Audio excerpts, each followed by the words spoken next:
Assalamualaikum warahmatullahi wabarakatuh. Hai, selamat pagi. Oke, sebelum kita masuk ke pembahasan kita hari ini, kita lihat dulu yang berikut ini.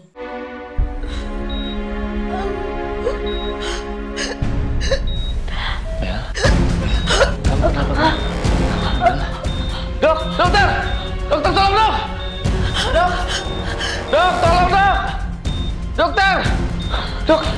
Dok, kenapa dok? Tolong dok. Bel, sabar ya. Tahan, kamu kuat.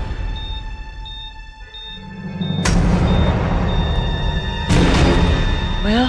Bila nafas akhir berhenti sudah, jantung hati pun tak Innalillahi wa inna ilaihi raji'un. Dia sudah berpulang, Pak. Oke, kalau tadi kalian sudah melihat tayangan itu, berarti kalian udah tahu ya kita mau belajar apa. Bukan kita mau mengulas tentang sinetron Indosiar. Oke, kali ini yang akan kita bahas adalah tentang pemulasaran jenazah. Nah, sebenarnya dalam pemulasaran jenazah itu ada 4 subbagian yang termasuk kewajiban kita sebagai sesama muslim ketika ada orang yang meninggal, yakni yang pertama adalah memandikan, yang kedua adalah mengkafani, yang ketiga adalah mensolatkan, dan yang keempat adalah menguburkan.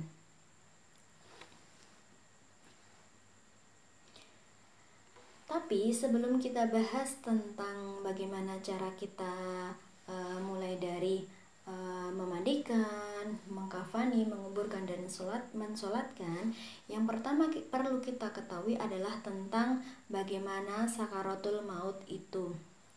Seperti yang kita ketahui bahwa yang namanya sakaratul maut adalah kejadian di mana nyawa seseorang itu lepas dari raganya. Nah, orang yang mengalami sakaratul maut itu sebenarnya ada gejala-gejala dulu ya yang timbul. Nah, gejala mendekati kematian antara lain adalah yang pertama, dinginnya ujung-ujung anggota badan.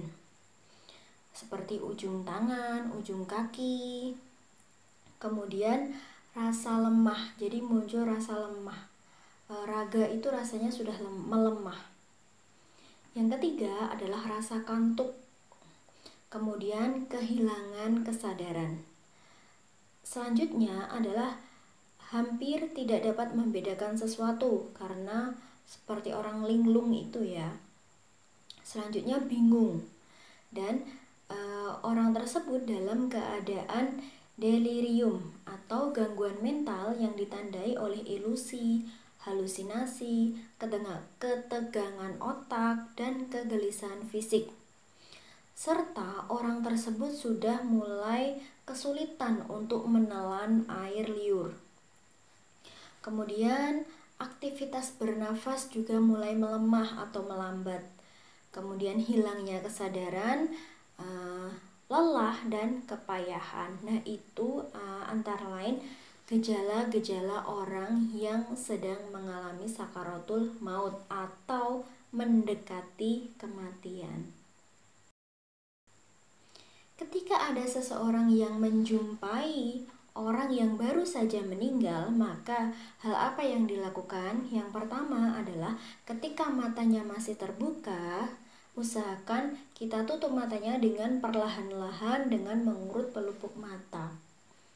Yang kedua, kalau misalnya mulutnya masih terbuka, maka dikatupkan dengan tali, jadi ditali agar tidak terbuka. Yang ketiga, menutupi seluruh tubuh jenazah dengan kain, itu sebagai wujud dari penghormatan.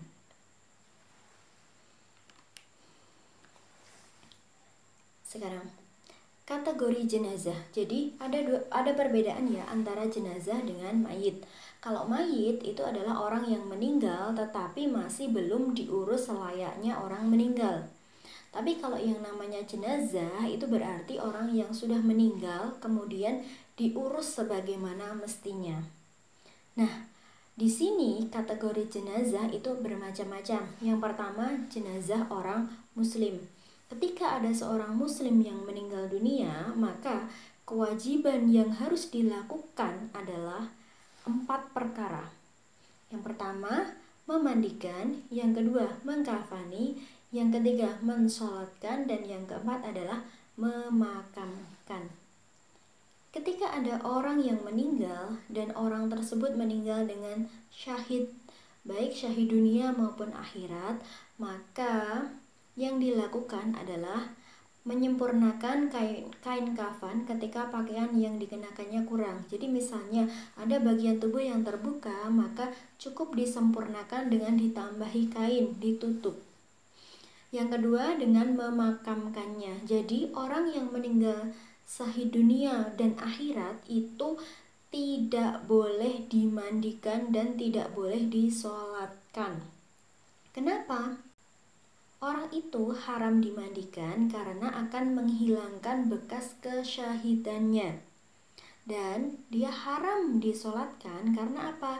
Di dalam tubuhnya, jasadnya itu masih ada najis serta hadas. Jadi tidak boleh disolatkan.